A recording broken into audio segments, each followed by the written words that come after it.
our beautiful by our ponds. Afterwards, we're going to have a fishing contest. So, but they're catching, they tell me they're catching bass, perch, and bullheads. So it's exciting. We're going to wait for our senator, and then we'll start the program. It's great all of you could make it here. You know, we're very fortunate to have our guest today.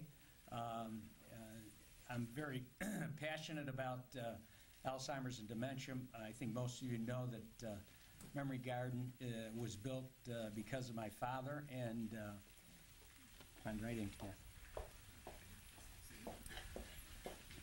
So over the years we progressed and never being satisfied, and as you've seen all of the changes here with the houses and the ponds and various other things, that I just want to continue to grow and, you know, knowledge, but the word is awareness.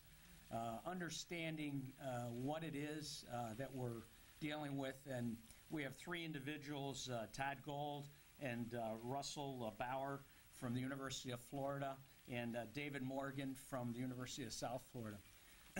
The 1 out of 40 individuals have Alzheimer's in Florida, and 1 out of 80 have Parkinson's. So there's a huge population there. Most individuals, of course, we're from the Northeast, so we really don't know much about the University of South Florida and University of Florida other than their great football teams and great basketball teams.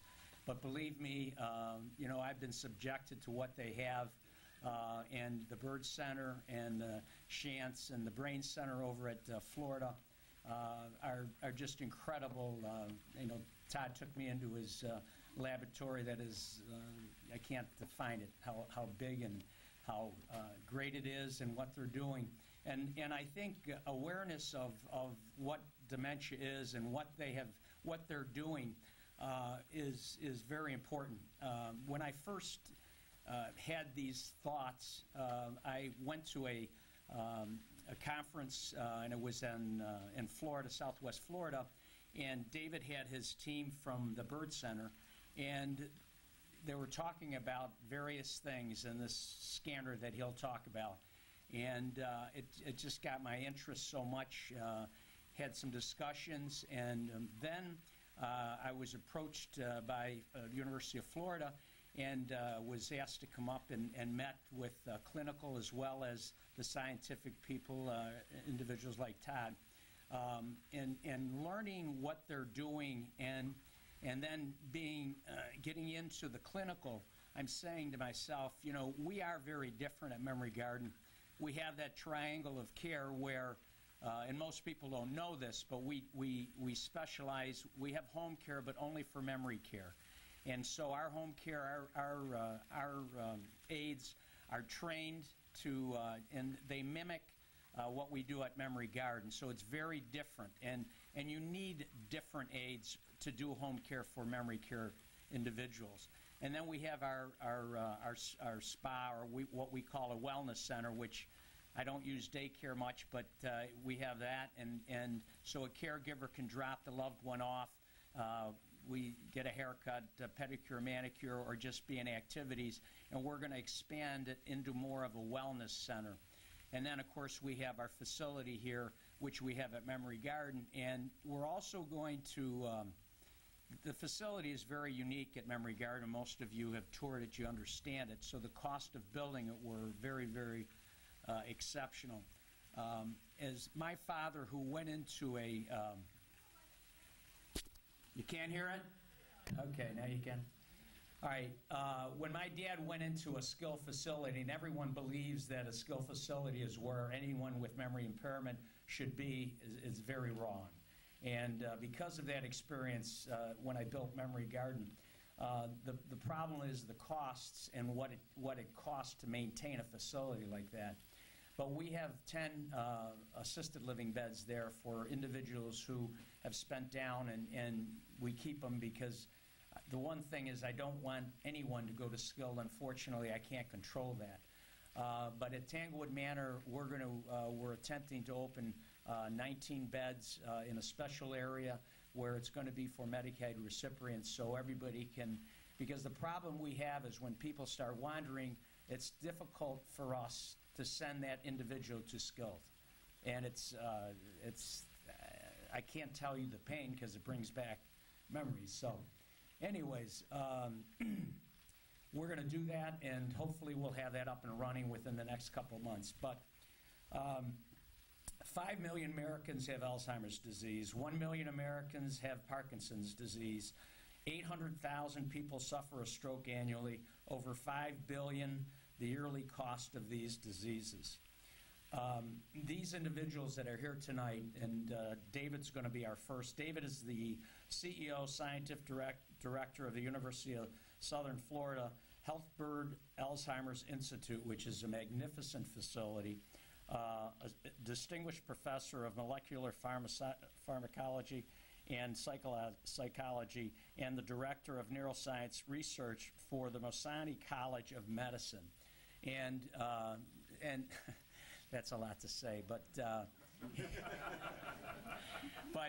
you know, in my time with them, and these people are very bright, and they really are into, and their passion is sort of like mine, which is terrific. And so he's going to bring everything down to the level that I can understand. So, but David has a lot to say. So, David.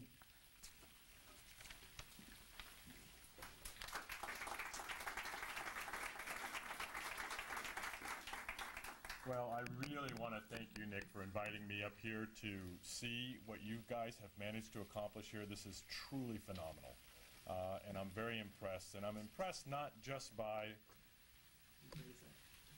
Here. I'm impressed not just by the actual facility itself, but I'm all... You still can't hear me back there. But... But I'm also very impressed by the passion of the leadership that you have at this institute. This is truly phenomenal, and I think you're very fortunate to be living in an area with someone who really cares as much as Nick does.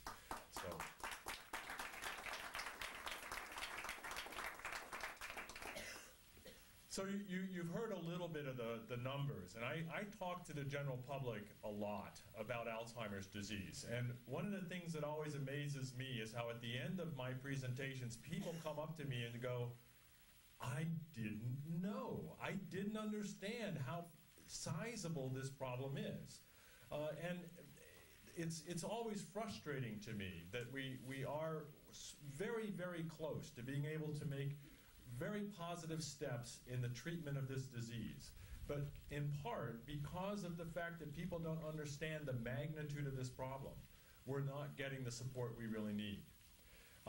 We're talking about 5 million people in the United States who have some form of dementia. This is 10% of the entire population over 65. It's probably 40% of the population over the age of 85 has some form of dementia. The cost of this is more in terms of medical care costs than cancer. It's only slightly less expensive than heart disease. But if you look at the amount of money that we spend in research in support of treatments for cancer, it's about 4% of the total medical care costs. For heart disease, it's close to 1%. For Alzheimer's, it's about 0.25%. For AIDS, it's 33% of the medical care costs is what we spend in research on AIDS. And we actually have now, because of this commitment, meaningful therapies for HIV-infected individuals. But we really don't have truly effective disease-modifying therapies for Alzheimer's disease, at least not yet. The reason this becomes so important is that Alzheimer's is a disease of survivors. The major risk factor for Alzheimer's is just having too many birthdays. That's the real problem that you have to try and avoid, I guess. Although the alternative may not be that desirable either. Delaying the disease by 5 years saves us $75 billion annually. We estimate that the state of Florida is spending $3 million a day just in Medicaid costs for Alzheimer patients